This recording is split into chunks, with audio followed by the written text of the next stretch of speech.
É impossível alguém viver na Terra sem ter problemas. E este é um planeta de problemas. Não precisamos muito para ouvir a voz do sublime pastor quando disse: "No mundo só tereis aflições." Não podemos discutir a veracidade das coisas ditas por Jesus de Nazaré. Ele sabia muito bem quem somos nós e a necessidade que todos temos de estar neste planeta, no planeta Terra. No mundo só tereis aflições. Mas de nenhuma maneira ele nos disse que o fato de termos aflições no mundo implicaria em afligirmos os outros. De jeito nenhum. Mas tudo na Terra tem um significado de aflição. Quase tudo no mundo é profundamente afligente. Nós sentimos aflições por não saber das coisas. Aflige-se a mãe grávida, a mulher grávida, por não saber se o seu bebê vai nascer sadio, vai nascer com problemas. Aflige-se a pessoa que está no ponto de ônibus na hora do trabalho e passa o primeiro ônibus cheio, o segundo cheio, e a hora está passando e a criatura se aflige. Aflige-se o vestibulando, que estuda loucamente, mas ele não tem a mínima ideia de como serão as provas, o que cairá nas provas. Aflige-se a pessoa diante do que vai comer. Será que isso me fará mal? Será que isso me fará bem? Será que eu posso comer isto? Será que isso engorda? Será que... As várias aflições do mundo em todos os níveis.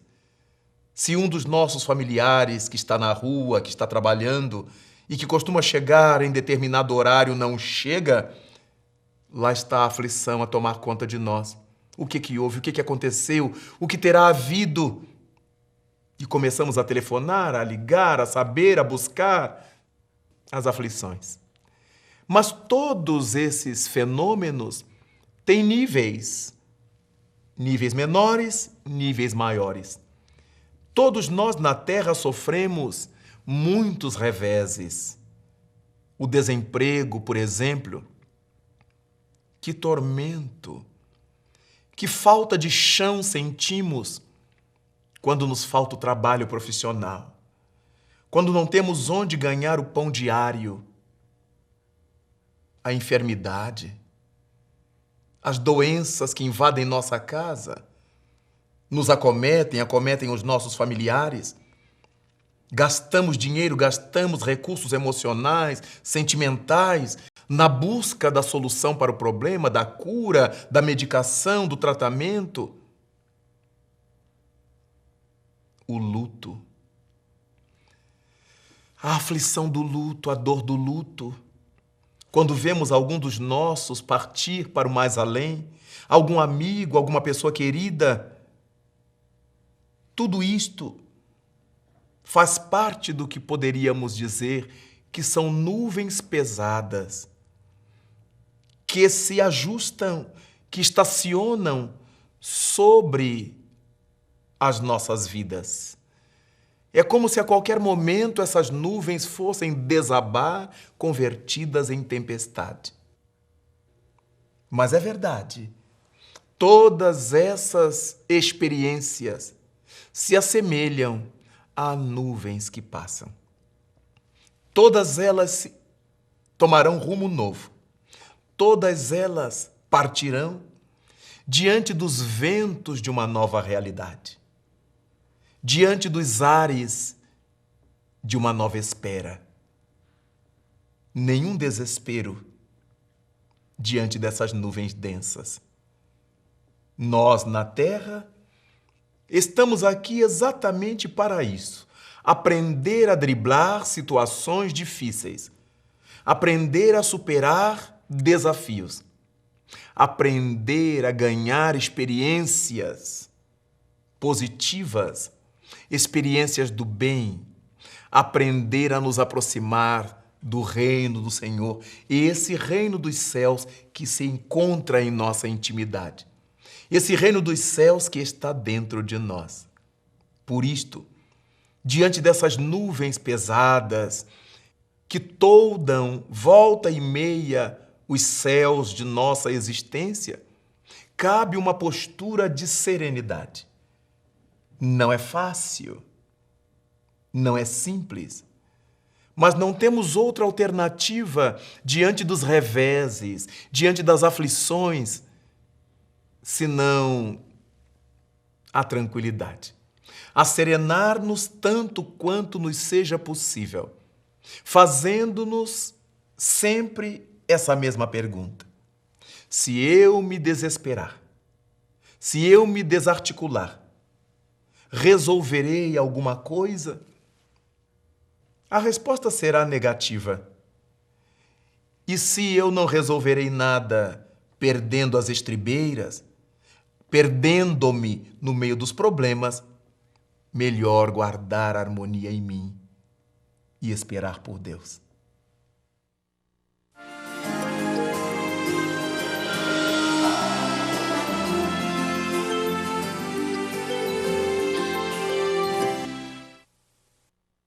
Na medida em que buscamos essa harmonia e entregamos nossa vida nas mãos de Deus, todas as coisas vão se encaminhando.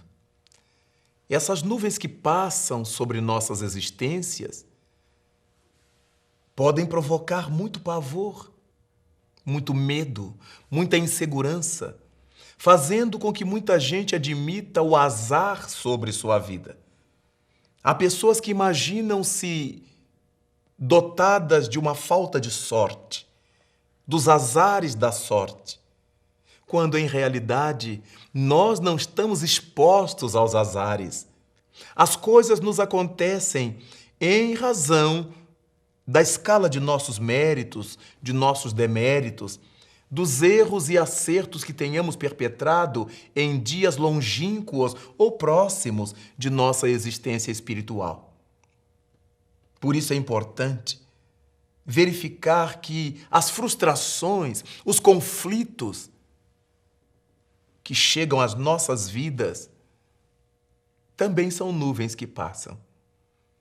Se olharmos um ano atrás, o parente doente, o filho doente, nossa própria enfermidade, e quando nos damos conta, estamos aqui, lépidos, fagueiros, sorridentes, trabalhando, alegres, e tudo aquilo já se foi, e tudo aquilo já passou. Há um caso muito interessante que ouvi da voz do nosso saudoso médium Chico Xavier, conhecido mundialmente por seus livros, mais de 400 livros publicados. Centenas e centenas de entidades espirituais escreveram por seu intermédio. Pois bem, Chico Xavier vivia, conta ele, um momento muito difícil em sua existência, imaginando-se diante de um processo expiatório bastante severo. E no momento quando seu anjo guardião se lhe apareceu, se lhe mostrou, o Espírito Emmanuel, seu guia espiritual, ele então, no meio daquela aflição toda que o desgastava, propôs a Emmanuel: meu irmão, quando houver uma oportunidade que o Senhor encontre com a mãe do nosso Mestre Jesus, peça a ela uma orientação para mim. Estou atravessando essa hora aziaga de minha vida e certamente uma mensagem de Maria me ajudaria a superar esse transe. E era tão honesta, era tão sincera a dor do Chico, que seu benfeitor espiritual disse que iria providenciar.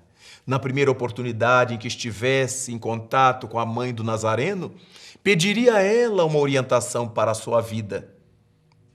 E dias depois, narra Chico Xavier, o Espírito Emmanuel lhe apareceu e lhe disse: Chico, a mãe do nosso mestre manda-lhe uma mensagem.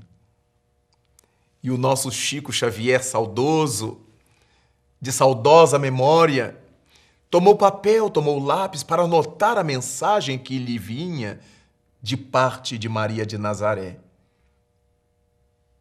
Pode dizer, meu irmão.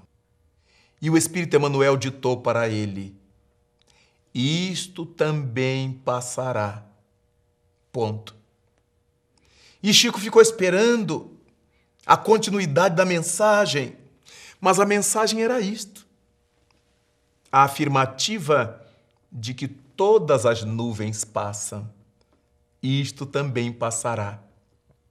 Curioso é que quando conversávamos com Chico Xavier, ele nos chamou a atenção para um fenômeno de linguagem muito interessante e para um entendimento muito próprio para a questão. Quando ele leu demorada e várias vezes aquela frase chegada para ele de parte da mãe do mestre, ele se deu conta da veracidade dela, porque tudo no mundo passa. Este é o mundo das impermanências. E se passam os momentos de tristeza, de dor, de amargura, também passam os momentos de folguedos, de festa e de alegrias. Tudo passa, porque este é um mundo de passagem. Nós estamos aqui en passant, estamos aqui momentaneamente, porque o reino do Cristo ainda não é deste mundo. E nós, conforme suas próprias palavras, somos ovelhas do seu rebanho. Desse modo, nós não somos daqui. Estamos de passagem pela terra. E todas as coisas que hoje nos causam sofrimento, amargura, dor, luto, pranto, passarão. Se nós soubermos esperar os ventos da providência divina, os ventos da sublime misericórdia, com firmeza e trabalho, com boa vontade e perseverança, colocando-nos por nossa vez sob o amor e a justiça de Deus.